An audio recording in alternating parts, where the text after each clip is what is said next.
जो सोडविता तारा कर्मापासून दुस्तरा विठला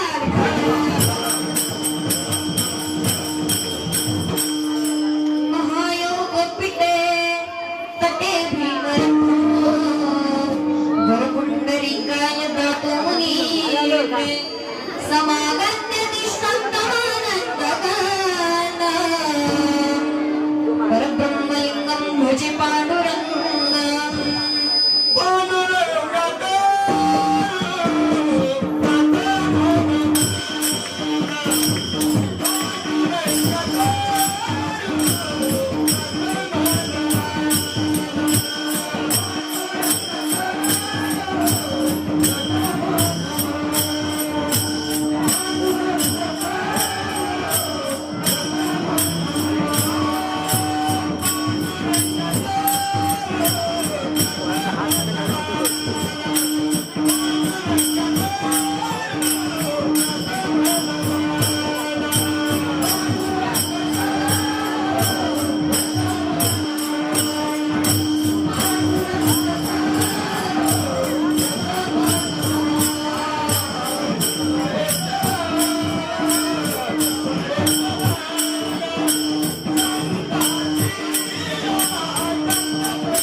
नमो सद्गुरु सच्चिदानंद रूपा नमो सद्गुरु भक्त कल्याण मूर्ती नमो सद्गुरु भास्करा पूर्ण कीर्ती प्रथम नमन करू गणनाथा उमा शंकराची आसूता चरणावरी ठेवून या माथा साष्टांगात दंडवत दुसरे बंधू सारजा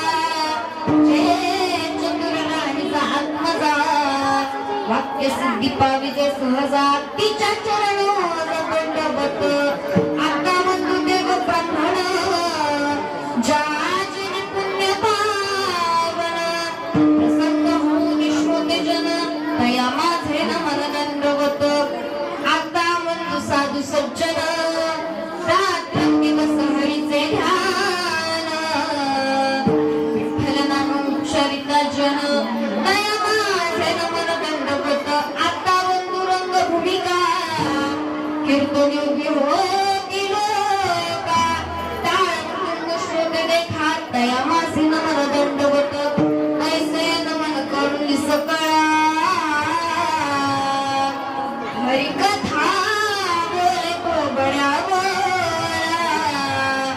अज्ञान गुण्या फुल्या बाळा चालवी सकळा नामा म्हणे यती रूप दत्ता दयानंद हारी पदी पादुका शोभती सौख्यकारी जया सिंधुराची बने तुमहारी तुम्हा विण दत्ता मला कोण तारी विठला विठला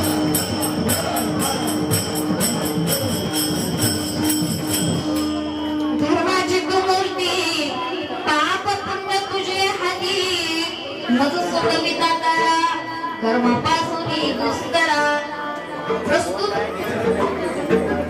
प्राप्त रूपी प्राप्त प्रसंगी प्राप्त समी कीर्तन रूपी सिद्धेसाठी निवडलेला अभंग बोलवा गणकायचे पुत्र जिजाई रमणा जगकल्याण जगव्यापक विश्ववंदनीय कळस्थान विराजमान शोभिवंत देहूगावचे निवासी श्री संत श्रेष्ठ जगद्गुरु तुकोबाराय यांचा 4 शब्दाचा उत्कृष्ट असा अभंग सेवेसाठी निवडलेला आहे. जगद्गुरु तुकोबाराय या अभंगाचं वर्णन करत असताना असं करतात की हे देवा, हे भगवंता, तुझ्या सावया सगुणाने मूर्तिस्थान विराजमान झालास ते तुझे सावय सगुण म्हणजे ते गुण हे धर्माचे संस्थापक आहेत. म्हणून मी तुझं वर्णन करत असताना असं करतो, धर्माची तो मूर्ती आपापत्य तुझे हाती. अभंगाच्या उत्तरार्धाचा विचार केला तर तुकोबाराय असं म्हणतात की मनुष्य जीव आहे म्हणजे तुम्ही आम्ही, बरोबर की नाही? मनुष्य जीव आहे म्हणजे तुम्ही आम्ही, आपण आपल्या अखंड जीवनामध्ये काही ना काही कर्म करत असतो किंवा आपल्या हातून काही ना काही कर्म घडत असतात. मग त्या कर्माची 2 फळं आहेत, एक पाप आणि दुसरं पुण्य. त्या 2 फळांचा लेख जमा हा भगवंताच्या म्हणजे पांडुरंग परमात्म्याच्या हाती आहे. पाप पुण्य तुझे हाती. अभंगाच्या 3य चरणामध्ये तुकोबाराय असं वर्णन करतात की पाप पुण्य फळ कर्म ही सगळी कठीण दुष्कर्म असली तर या कठीण दुष्कर्मामधून आम्हाला बाहेर काढणारा, आम्हाला यातून वाचवणारा हा तूच आहे. मग सोडविता तारा कर्मापासून दुस्तरा. आम्हाला यातून बाहेर काढणारा कोण आहे? तूच आहे. मग अभंगाच्या 3ऱ्या चरणामध्ये तुकोबाराय असं सांगतात की मनुष्य जीवाने तुझी जर एकूण भक्ती अन्यथा शरणागतीने म्हणजे अनेक प्रकारे केली तर त्याचे पूर्वीचे कर्म बरे वाईट न पाहता काय अगोदर कर्म केले, चांगलं कर्म केलंय की वाईट कर्म केलंय हे न पाहता तुझी आता जी चालू वास्तव भक्ती आहे त्या भक्तीचा तू स्वीकार करशील, जेणेकरून जी भक्ती केले त्याचं ओझं त्या जीवावर राहणार नाही. तर अंगीकार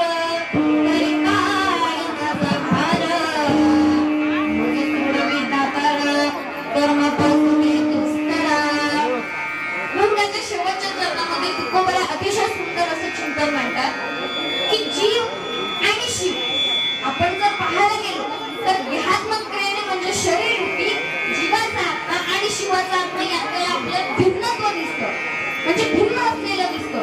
परंतु हे आपण आध्यात्मिक क्रियेने किंवा परमात्मिक क्रियेने पाहायला गेलो तर जीवाचा आत्मा हाच शिवाचा आत्मा आहे, हाच परमात्मा आहे. जीवीचा जीवना तुका म्हणे नारायणा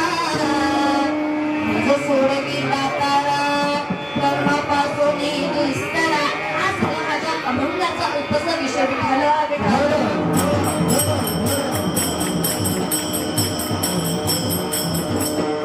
कीर्तनाच्या कर्तव्याप्रमाणे अल्पसा परिहार द्यायचा तो असा मौजे भरणे गावातील ही शिंदेवाडी आणि या शिंदेवाडीमध्ये आजच्या दत्त जयंतीच्या निमित्ताने पार पाडणारे आजचं हरिचंद्राचं कीर्तन तुम्ही माझ्यासारख्या अज्ञान पामराच्या वाट्याला दिलं त्याबद्दल तुमची खरंच शतशाब्दी आहे, आभार मानते. तुम्ही काही जणांना ओळखत सुद्धा असाल, काही जण ओळखत सुद्धा नसेल. मी काही इथल्या जणांना बसलेल्या काहींना ओळखते, काहींना नाही ओळखत. त्यामध्ये परिचयाचे अपरिचयाचे अशा सगळ्यांना विनंती करते की फक्त जास्त वेळ काही घेणार नाही, कारण मला पण माहिती आहे आता कीर्तन उभं राहायला जरासा उशीर झाला त्याच्यामुळे मी लवकर साठवणार आहे. की आता किती वाजता उभं केलंय, 12 वाजेपर्यंत चालतील का? चालतील नाही तर मी वेळेतच आटपणार आहे कीर्तन, कारण तुमचाही पुढचा कार्यक्रम आहे त्याच्यामुळे जास्त वेळ परिहारा न लावता भावार्थाला सुरुवात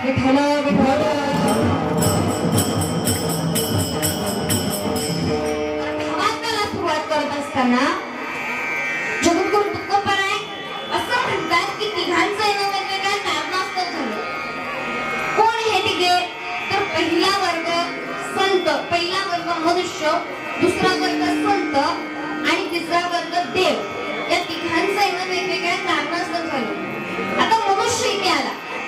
मनुष्य या पृथ्वी तलावर आला म्हणजे तो स्वतःच्या इच्छेने पण नाही गेला. कारण मनुष्य जीवनामध्ये आल्यानंतर त्याच्या अखंड जीवनामध्ये तो दुःख भोगतो. तो दुःखी आहे, तो असमाधानी आहे. मग आपण असं म्हणू शकत नाही तो स्वतःच्या इच्छेने ते दुःख भोगण्याकरता आला. मनुष्याचं आहे ना हे अनिच्छ प्रारब्ध आहे. त्याचप्रमाणे संतांचं आहे. आता संतांचं आहे ना हे सदिच्छ प्रारब्ध आहे. कारण संत कधीही येऊ शकतात, त्यांना वाटेल तेव्हा अवतार घेऊ शकतात, त्यांना वाटेल तेव्हा ते जाऊ शकतात. म्हणजे स्वतःच्या इच्छेने ते येतात सुद्धा आणि स्वतःच्या इच्छेने जातात सुद्धा. म्हणून त्यांना सदिच्छ प्रारब्ध असं म्हणतात. आता तिसरा वर्ग देव. देवाचं आहे ना हे परिच्छ प्रारब्ध आहे. परिच्छ प्रारब्ध म्हणजे काय? तर जेव्हा मनुष्याला वाटेल की भगवंत आपल्या घरी यावा, भगवंत आपल्याकडे यावा, तेव्हाच ते म्हणणार, नाहीतर ते म्हणणार नाही.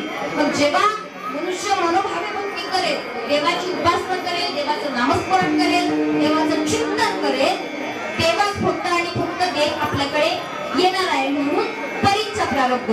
विठ्ठल विठ्ठल.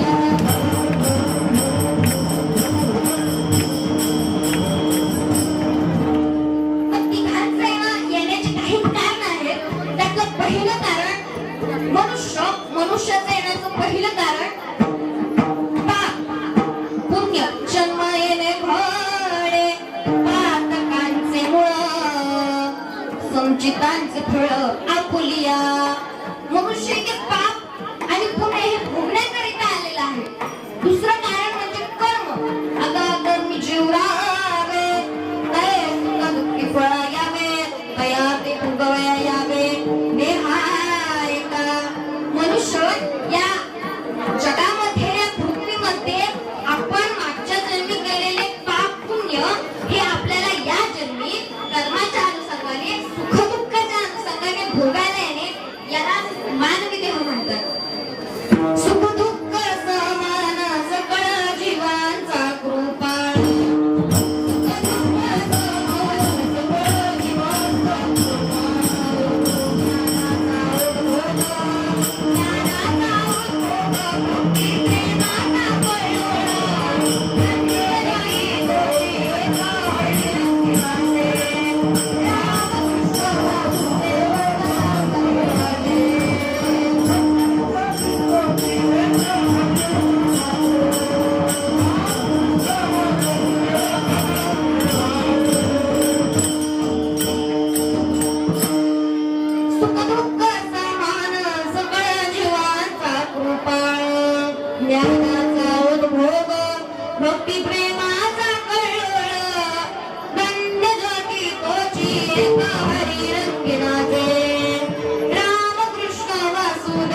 मानवाचा जन्म किंवा मानवाचं येण्याचं पहिलं कारण. जन्मी पाप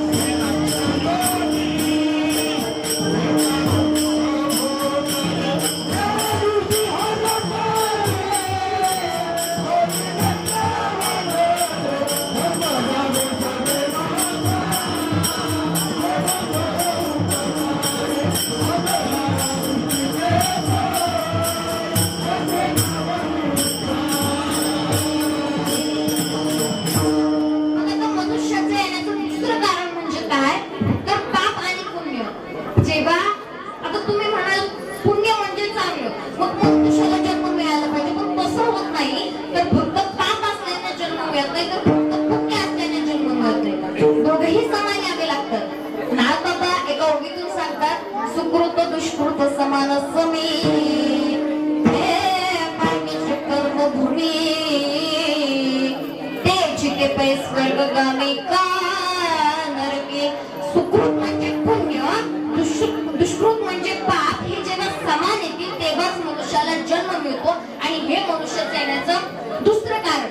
आता तिसरं आणि शेवटचं कारण वासना.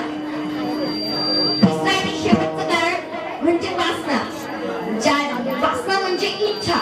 ज्या ज्या वेळेला मनुष्य जीवाचा प्राण जाते वेळी जिथे इच्छा, जिथे वासना शिल्लक राहते ना, त्या अनुषंगाने तिथे त्याला पुन्हा जन्म घ्यावा लागतो. तेव्हा तिथे त्याला परत यावं लागतं ती इच्छा किंवा ती वासना पूर्ण करण्यासाठी. जन्म घेणे लागे वासनेचा.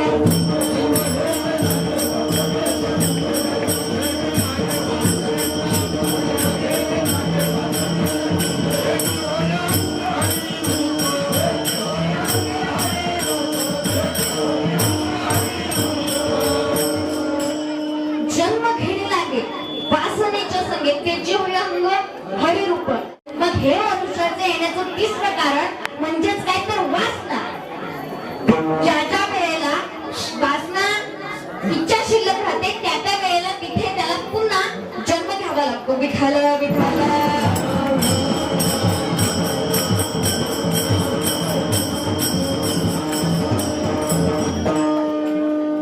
आता दुसरा वर्ग संत. संतांच्या येण्याचं पहिलं कारण काय? वाढावया सुख भक्ती भाव.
भाव धर्म विठोबाचे अवतार तुम्हा धराया कारण. किंवा ब्रह्ममूर्तीच्या संत अवतरले उद्धाराया आले. जड जीव म्हणजे कोण तर तुम्ही आहे. आपण सामान्य मनुष्य जीव याचा उद्धार करण्याकरिता, या जगाचं कल्याण करण्याकरिता संत अवतार घेतात. आता दुसरं कारण म्हणजे ज्या ज्या वेळेला आपण मायेमध्ये गुंतून गेलो की आपल्याला गती काय आणि अधोगती काय याचंच भान राहिलं नाही. म्हणजे आपण चांगलं करतोय की वाईट करतोय याचं आपल्याला भान राहिलं नाही. त्या वेळेला संतांनी अवतार घेतला. माया रूपी से मोहिनी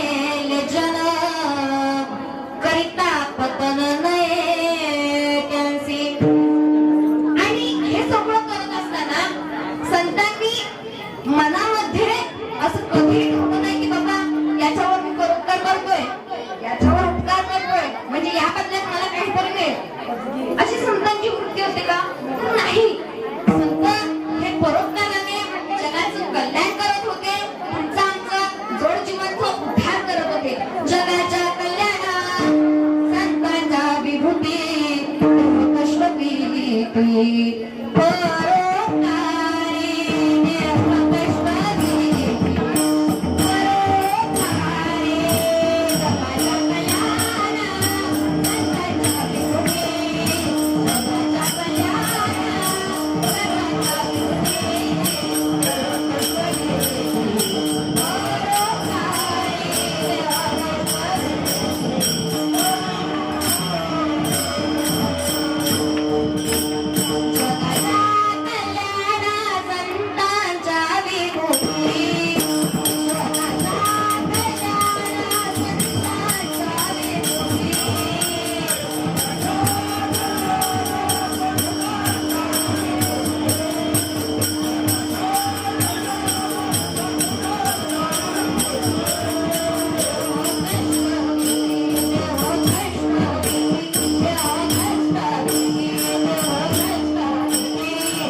संतांनी अवतार घेतला तो याचसाठी. आता तिसरं आणि महत्त्वाचं कारण म्हणजे संत काय करतात तर संत धर्म संस्थापन करतात. संत काय करतात तर धर्म संस्थापन करतात. म्हणजे ज्या अनुषंगाने प्राणी मात्रांना कुठलीही इजा होणार नाही, ज्या अनुषंगाने प्राणी मात्रांवर दया होईल, सजीव असो किंवा निर्जीव यांना समदृष्टीने पाहिलं जाईल, या अनुषंगाने संत धर्म वाढवतात, संत धर्म जपतात. धर्माचे पालन करणे अखंड खंडन ह्याची करणे आम्हाला. धर्माचे पालन करणे अखंड खंडन ह्याची करणे आम्हाला. बीज वाढवावे ना, बीज वाढवावे ना, बीज वाढवावे ना, बीज वाढवावे ना.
धर्म टिकवण्याची धर्म वाढवण्याची पद्धत वेगळी आहे आणि देवाची धर्म टिकवण्याची धर्माला वाढवण्याची पद्धत वेगळी आहे.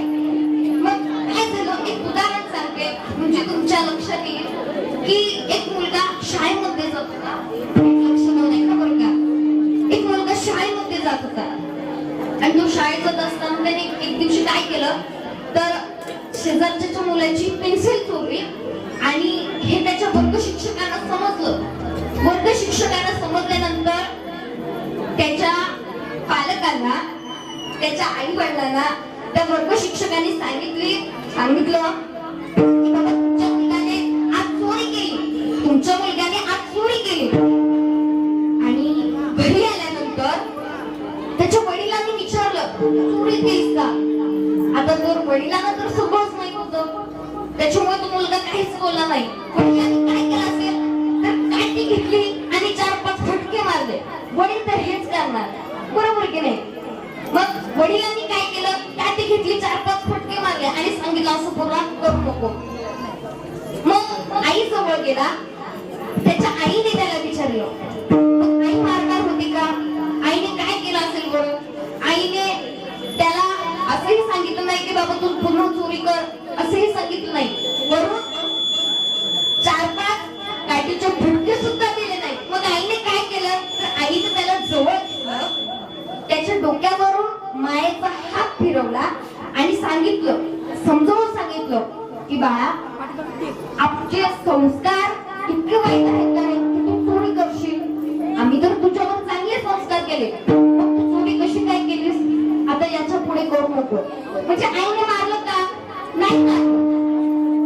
आईने सांगितलं की बाबा चोरी कर तू, नाही सांगितलं. फक्त आईने काय केलं तर प्रेमाने समजवलं, म्हणजे त्याला समजलं. मग त्याचप्रमाणे आपली आई आपल्या मुलाला समजावते ती धर्म संस्थापन करण्याची पद्धत म्हणजे माझ्या संतांची पद्धत. आणि भगवंताची धर्म संस्थापन करण्याची किंवा धर्माला वाढवण्याची पद्धत म्हणजे बापाची, वडिलांची. ज्याप्रमाणे मुलांना फटके मारले त्याचप्रमाणे भगवंत सुद्धा अशाच प्रकारे धर्म वाढतो. म्हणजे काय करतो, भक्ताला की पायापासी दुर्जनांची संहारी डायरेक्ट करतो. देव काय करतो, डायरेक्ट चिरचित करतो. त्याच्यामुळे बापाची म्हणजे वडिलांची धर्म संस्थापन करण्याची पद्धत म्हणजे भगवंताची धर्म संस्थापन करण्याची पद्धत होय. विठ्ठला विठ्ठला.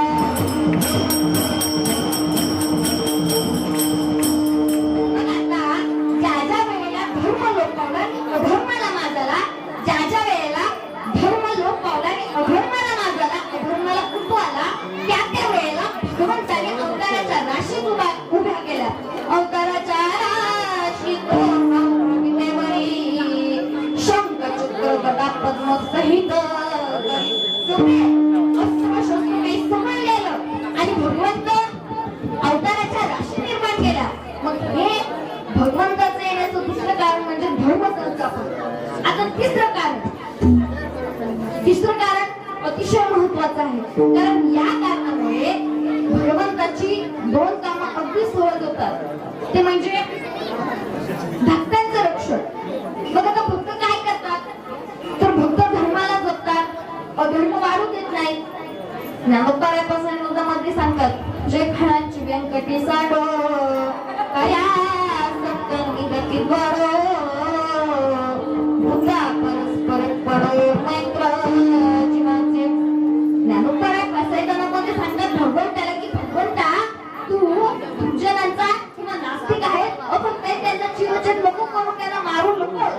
मग आम्ही काय करू तर त्यांच्यातला जो फळपणा आहे, त्यांच्यातला नास्तिकपणा आहे, त्यांच्यातला अभक्तपणा आहे तो आम्ही घालू. ती कामगिरी आमच्यावर सोपवू, पण त्यांना मारू नको. कारण ही करुणा, ही जी माया आहे ही फक्त आणि फक्त कोणाजवळ तर संतांजवळच असते. म्हणून संत आपले कोण आहेत, माय बाप आहेत. तुम्ही संत माय बाप कृपावंत कायम व्यापतीत कीर्तीवर. आपण त्याची लेकरं आहोत. मग आपलं हे कोणाकडे तर संतांकडे आहे. लेकराचे हित बाहेर मावल्याचे चिंता ऐसे वळल्याच्या गतीला भाविलं नाही प्रीती. आपण आचरण किंवा त्यांचं अनुकरण हे केलंच पाहिजे. म्हणून संत असं सांगतात की भगवंता, हे देवा, तू जे दुर्जन आहे, जे अरुंद आहे, त्यांचा चिरंजीव करून नको, तर त्यांच्यातला नास्तिकपणा, त्यांच्यातला खोळपणा हे घालवण्याचं काम आम्ही करतो. विठ्ठल विठ्ठल.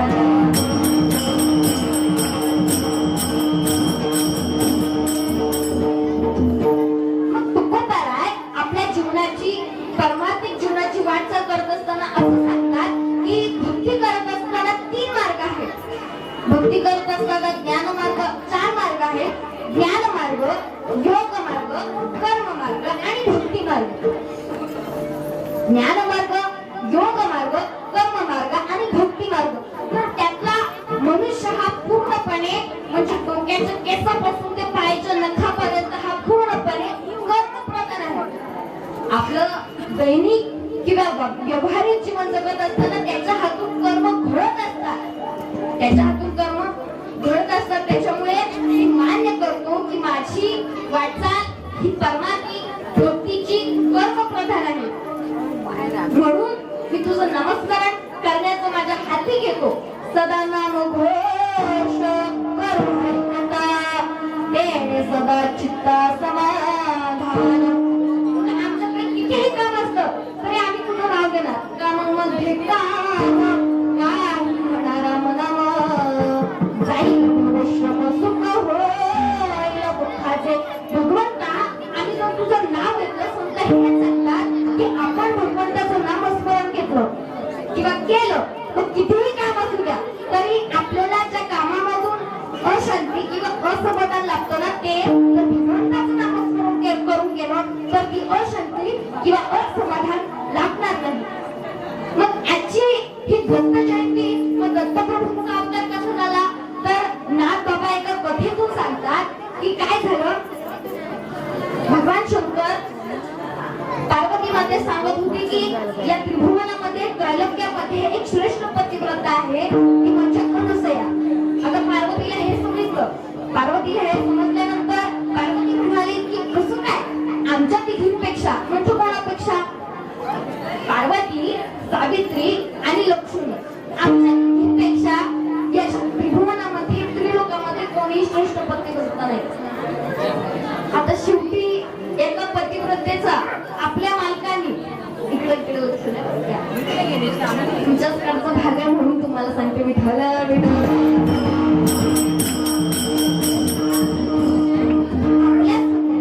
आपल्या पतीने जर दुसऱ्या पतिव्रतेचा किंवा दुसऱ्या एका स्त्रीचं कौतुक केलं, वर्णन केलं, तर तुम्हाला राग नाही येणार का?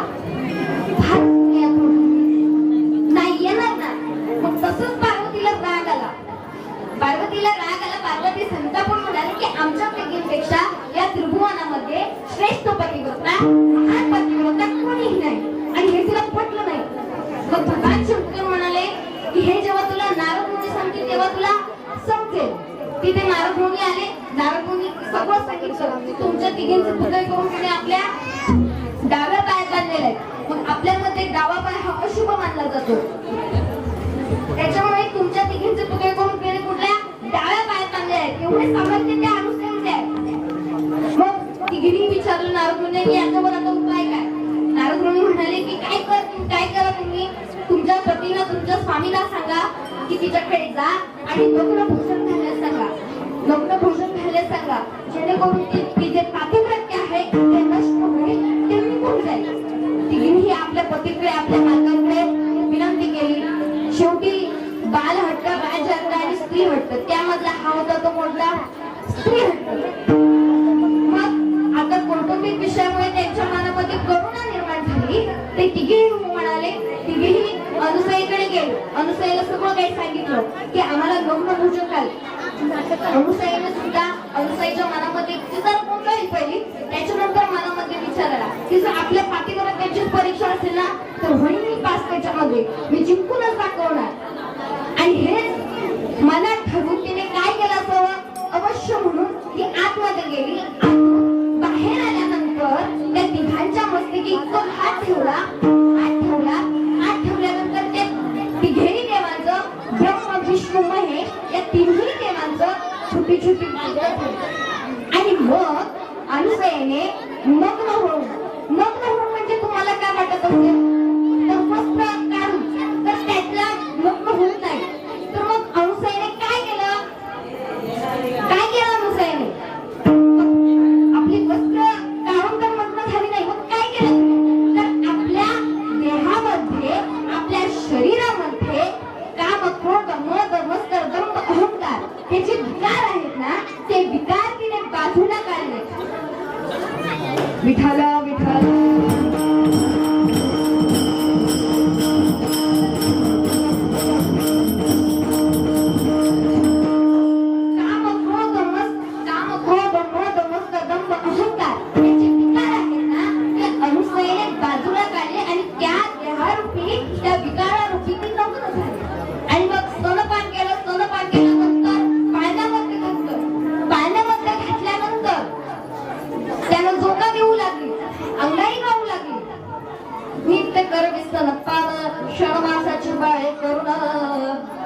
माझी निजवून गीत गायला करीत बसे अंगाई गाई आता अंगाई काही मुलांना माहित असेल का नाही ते पण नाही माहित कारण आता अंगाईचं प्रमाण कमी झालं त्याच्यामुळे अनुसयेने त्या 6 महिन्यांना बाळाच्या त्या 6 महिन्याच्या बाळाला स्तनपान केल्यानंतर त्याला अंगाई गाऊ लागली खूप दिवस लोटून गेले तिकडे कैलासात वैकुंठात सत्य लोकांमध्ये त्या तिघी अस्वस्थ झाल्या त्यांची अस्वस्थता आणखी वाढवण्याकरिता गाड्या लावायला कोण गेला नारद मुनी आता त्या काळी नारद मुनी असे होते की विना असायचा त्यांच्याकडे चिपळ्या असायच्या पाठीमागे शिंगे असायच्या आताच्या नारद मुनीकडे काय होतं तर गाड्या लावायच्या एक ट्रेकच असतं बरोबर केले विठ्ठला विठ्ठला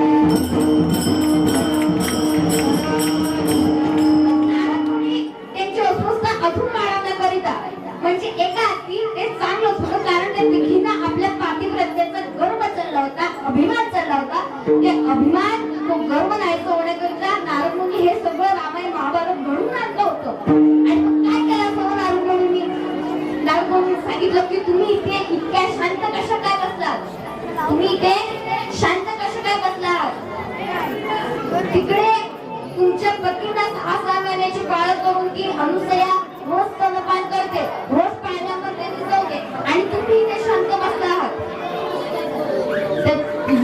त्या क्षणी निघाल्या आणि अनुसयाच्या कुटी बाहेर आल्या अनुसया हात मारला अनुसया कशी अशी जशी बाहेर येणे आमचे पती आम्हाला जसे होते तसे परत कर म्हणजे बाल स्वरूपातून मूळ स्वरूपात त्यांना आण त्यांनी सगळे आपल्या शक्तीचा वापर केला सगळे शक्ती सामर्थ्य कळाले सामर्थ्य वेचले अभिमान कळाले मग घातले चरण मंदिरे सतीचे मग अशा रीतीने त्यांचे सर्व सामर्थ्य वेचले अभिमान दिले सगळं करून पडलं मग काय केलं त्या तिघींनी तर अनुसयेचा पाय पडला अनुसयेला शरण केलं विठ्ठला विठ्ठला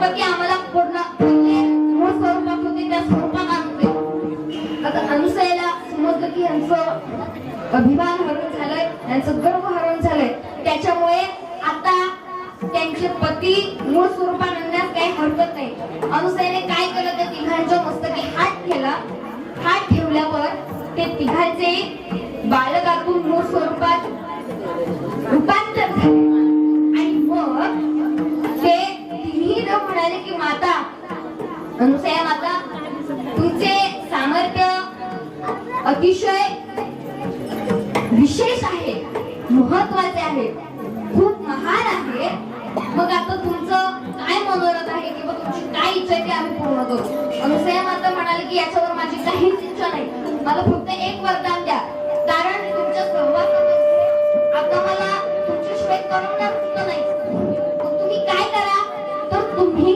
तुमच्या तिघांचे अंश माझ्या जवळ असतील माझ्या आसपास असतील या पद्धतीने मला वरदान द्या मग तेव्हा ते तिघांनी काय केलं 3 देवतांनी ब्रह्म विष्णू महेश यांनी काय केलं तर आपल्यातले अंश बाजूला काढून तिथे दत्तात्रयांची मूर्ती साकार झाली. म्हणून पहिलं कारण म्हणजे या कथेमागचं कथास्थापनी दृष्टांत संपला सिद्धांत आहे का. आता काय झालं तर पहिलं कारण या कथेमागचं म्हणजे पातिव्रत्याचं सामर्थ्य. अनुसयेचं पातिव्रत्य हे त्यानं समजलं की महानच होतं, ते देवाला हे समजलं, त्या देवीला हे समजलं, त्याच्यामुळे पातिव्रत्याचं सामर्थ्य. दुसरं कारण म्हणजे काय तर देव जरी झाले तरी पतिव्रतेच्या मागे लागल्यामुळे होणारी खोटपंचमी. आता काय झालं शेवटी आपल्या पत्नीचं ऐकलं आणि काय लहान बालक झाली, 6 महिन्यांची बालक झाली आणि त्याच्यामुळे त्यांना पुन्हा आपल्याकडे उपकार करायला काही मार्गच नाही. हे केव्हा घडलं तर त्यांच्या पत्नीने त्या सतीचे म्हणजे अनुसयेला लोकांकडनं अनुसयेला शरण केला तेव्हा ते मूळ स्वरूपात आले. म्हणजे दुसरं कारण म्हणजे काय तर देव जरी झाले तरी पतिव्रतेच्या मागे लागल्यामुळे होणारी खोटपंचमी. आणि तिसरं कारण म्हणजे दत्तात्रयांच्या अवतारामध्ये 3 शक्ती ब्रह्म विष्णू महेश त्या एकवटलेल्या आहेत. त्या इतर कुठल्याही अवतारांमध्ये एकवटलेल्या नाही. म्हणून तो अवतार परिपूर्ण आहे, शिवाय श्रेष्ठ आहे. मग दत्तप्रभूंनी अवतार कशासाठी धारण केला तर या विश्वाचा उद्धार करण्याकरता. तरी अवतार विश्वतारकया अत्रेची अनुसया करो काळ हे मग नक्षत्र रोहिणी शुक्ल पक्ष तिथी पौर्णिमा मास मार्गशीर्ष गुरुत्वास उत्सव काळ एका जनार्दनी पूर्ण अवतार निर्गुण निराकार आकार. आणि या पद्धतीने अत्रि ऋषी आणि अनुसया माता यांच्या पोटी दत्तात्रयांचा परिपूर्ण आणि श्रेष्ठ अवतार निर्माण झाला. मग हे कशामुळे झालं तर आपला जड जीवनचा उद्धार करण्याकरता. म्हणजे अवतार विश्वतारावया दत्तप्रभूंनी सुद्धा यासाठी अवतार घेतला. विश्वाचा उद्धार करण्याकरता दत्तप्रभूंनी अवतार घेतला. आजच्या अवतारामध्ये भगवंता कोण आहे किंवा नामस्मरण करणे हे आमच्या हातात आहे, कर्म करणं आमच्या हातात आहे. कर्माची फळं देणं, त्या कर्माची फळं देणं हे फक्त आणि फक्त तुझ्या हातात आहे. कारण तू कोण आहेस, कसा आहेस, आपण त्याचं पठण करत. धर्माची तू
एकदा आपल्याला भगवंताचं नाव जाणून घ्यायचं असेल तर फक्त 5 मिनिटं हाताने टाळी आणि मुखाने नाव स्वर्गात. विठ्ठल बाप्पा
तरी म्हणा नाही पण म्हणा नसेल तर नाही पुढे सरकू आपण विचार हो किती किती जणांनी हाताने टाळी आणि मुखाने नामस्मरण केलं प्रामाणिकपणे हात वर करा ज्यांनी केलं असेल त्यांच्या जीवाला शांती लाभेल ज्यांनी नाही त्यांनी उद्यापासून देवाचं नामस्मरण करा विठाला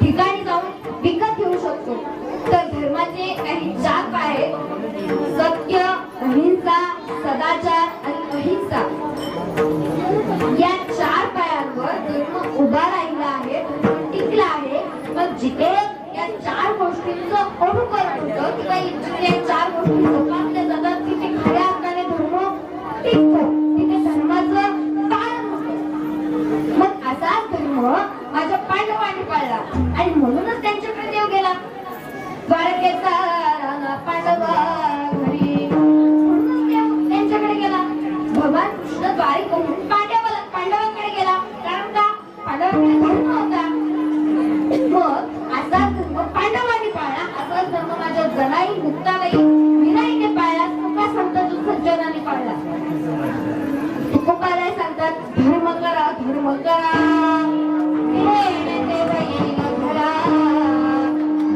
पांडवाने केला संगेने बराबरीला धर्म विना निगती धर्म तयाच्या पदाती तुका धर्म जोगाने तयाचे वर्म विठला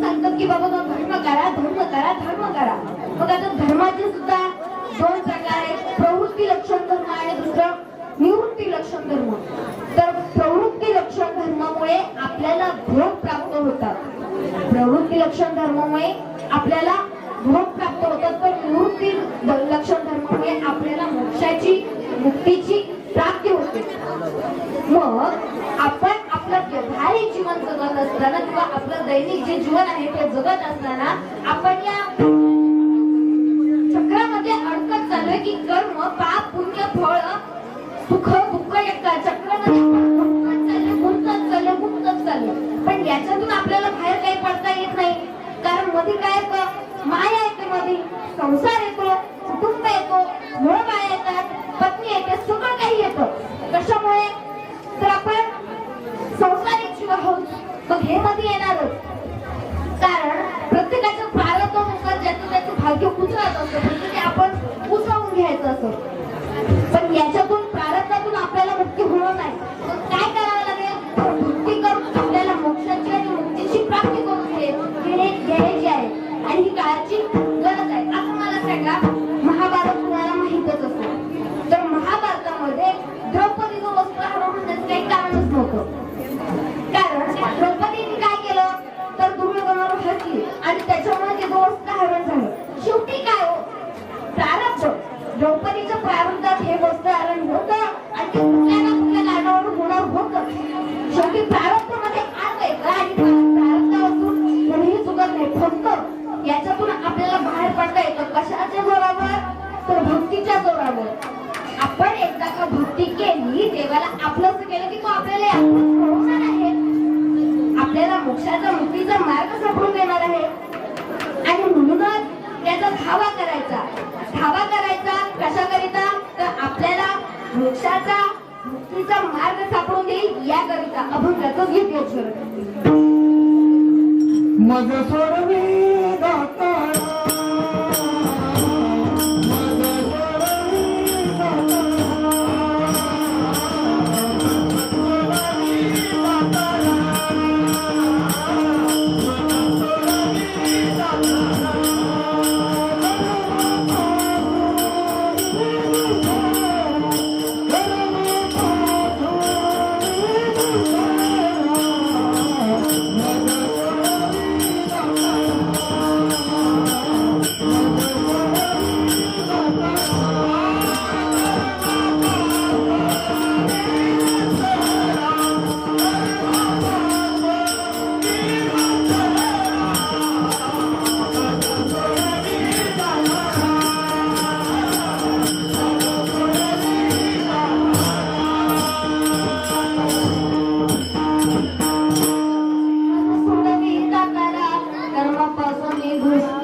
भगवंताने तुम्ही हे हरिशास्त्राचं कीर्तन माझ्यासारख्या अज्ञात पामरांच्या वाट्यात खरंच तुमची शतशः ऋणी आहे, आभार मानते.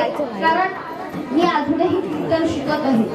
काही अभिमान किंवा गर्व असं काही सांगत नाही, पण मी अजूनही कीर्तन शिकत आहे. आजोबांच्या बाबांच्या हातून कीर्तन शिकत आहे. कीर्तनामध्ये परिपूर्ण झालेली नाही, तरीही तुम्ही माझ्यासारख्या अज्ञात पामराच्या वाट्याला ही दत्तप्रभूंची भगवंताची सेवा करण्याची संधी दिली, त्याबद्दल खरंच तुमचे आभार.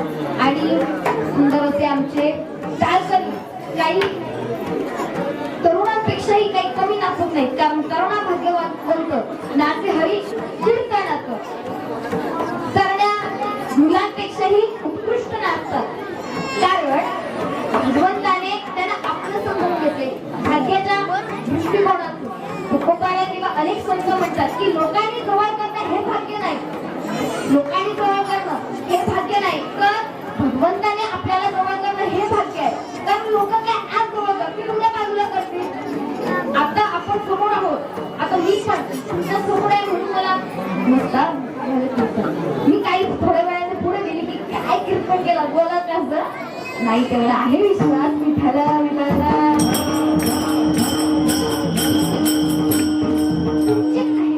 म्हणून जरा हक्काने बोले. काही लागलं असेल तर माफी करा. तर आपण भाग्य आता लोकांनी जवळ करणं हे भाग्याचं नाही, तर भगवंताने जवळ करणं हे भाग्याचं आहे. कारण लोक आज जवळ करतील तर उद्या बाजूला सरतील. मग त्या भगवंता असं करत आहे की आज जवळ करतो नंतर बाजूला असं नाही करत. कारण आपण एखादा कीर्तनातून उदाहरण घेतलं तर 2 तास कीर्तन करणं म्हणजे काय त्यांना फारच वाटतं. अहो भेट किंवा कीर्तन करत असतील, काही काही कीर्तनात जरा माफी मागून बोलते बरं का. कारण काही कीर्तनकार असे आहेत की जे कीर्तन सही सुद्धा करता येत नाही, की कमी शिकले, पण कीर्तनाला उभे राहिले ना की PhD वाले सुद्धा हॅक होऊन जातात. असे कीर्तन करतात. याचं कारण काय? कारण त्यांना भगवंताने जवळ केलंय. त्यांनी आपल्या जीवनाचा भार किंवा जे काही आपल्या मुखातून शब्द येतील ते 2 तास त्याचा सगळा भार हा भगवंतावर झोपू दिलाय. मग भगवंत त्यांच्याकडून चांगलाच बघून गेला, यात काही कुठलीही शंकाच नाही. म्हणून लोकांनी जवळ करणं हे भाग्याचं नाही, तर भगवंताने आपल्याला जवळ केलं पाहिजे. आणि हे काळाची गरज आहे. आपण भगवंताचं नामस्मरण केलं पाहिजे. आता एका देवामध्ये सुंदर असं वाक्य लिहिलं होतं की उपवास करणाऱ्यावर देव प्रसन्न असतो. उपवास करणाऱ्यावर देव प्रसन्न असतो. मग मला सांगा, कित्येक दिवस उपाशी राहणारा भिकारी त्याच्यावर का देव प्रसन्न नाही झाला? आपण तर कधी उपवास करतो तर कधी करतही नाही. मग इतके दिवस उपाशी असणारा भिकारी त्याच्यावर देव प्रसन्न का नाही झाला? तो दारिद्र्याने वरवर हिंडत का असतो? किंवा भुकेने व्याकुळ का हिंडत असतो? तर आपण अशा व्यक्तींची संगत केली पाहिजे की जे वेळ प्रसंगी आपला आरसा आणि आपली सावली बनवून राहते, आपल्या पाठीमागे उभी राहते. कारण आरसा कधी खोटं बोलत नाही, तर सावली कधी साथ सोडत नाही. म्हणून आताची काळाची गरज आहे की माणुसकी नाही बघा. कारण जर धर्मच नसेल ना तर तिथे माणुसकी नसत नाही. पण माणुसकीने का बघा? कारण आता का असं आहे की कोणाचाही भरोसा नाही. भरोसा आपल्या देहाचा भरोसा देऊ शकत नाही. तुम्ही म्हणताय की हे सगळं दिलंय भगवंताने, माझं आहे माझं आहे माझं आहे. फक्त तो भगवंत म्हणजे जीव नावाची गोष्ट काढून घ्या, माझं राहील का? नाही ना राहणार. म्हणून या देहाचा मोह न बाळगता निस्वार्थी मनाने एकमेकांना माणुसकी दाखवा किंवा एकमेकांना मदत करा. कारण आपल्या मनुष्याला इतकं कसलं मोठं कर्म चाललंय ना की तो माणुसकी हे विसरूनच गेलाय. पण मला एक सांगा की ज्ञानोबाई ज्ञानेश्वरी म्हणतात, न्या बोलविल्या ते तू बोले, न्या चालविल्या सूर्य चाले, न्या हलविल्या प्राण हळे, जो जगाची चालता.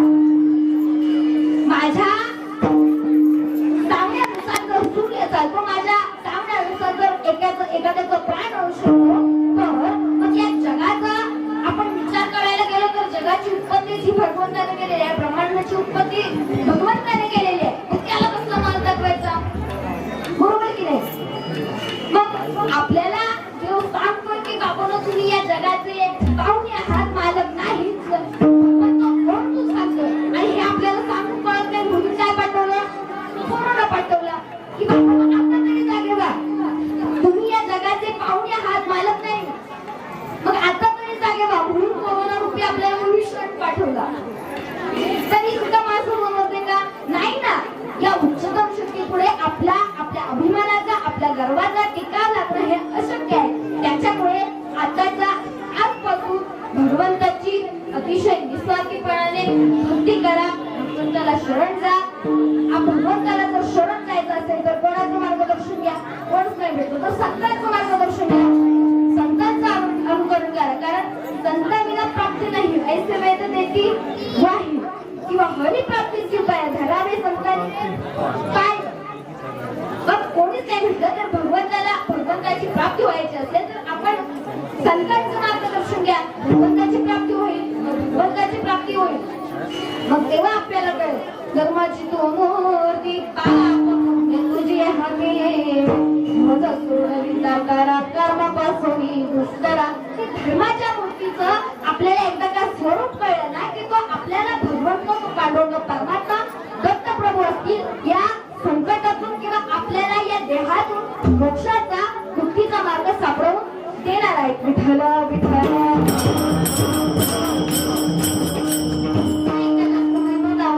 तुमचा काही कार्यक्रम आहे त्याच्यामुळे आजच्या कार्यक्रमाचे सगळे आयोजक नियोजक या सगळ्यांचा स्वतःचा आभार मानते आमचे सगळे टाळकरी आमच्या आजी असतील कारण त्या माझ्या आजी याच नात्याच्या आहेत त्याच्यामुळे सगळ्या आमच्या आजी अतिशय प्रेमाने माझ्या पाठीमागे उभ्या राहिल्या आमची विनेकरी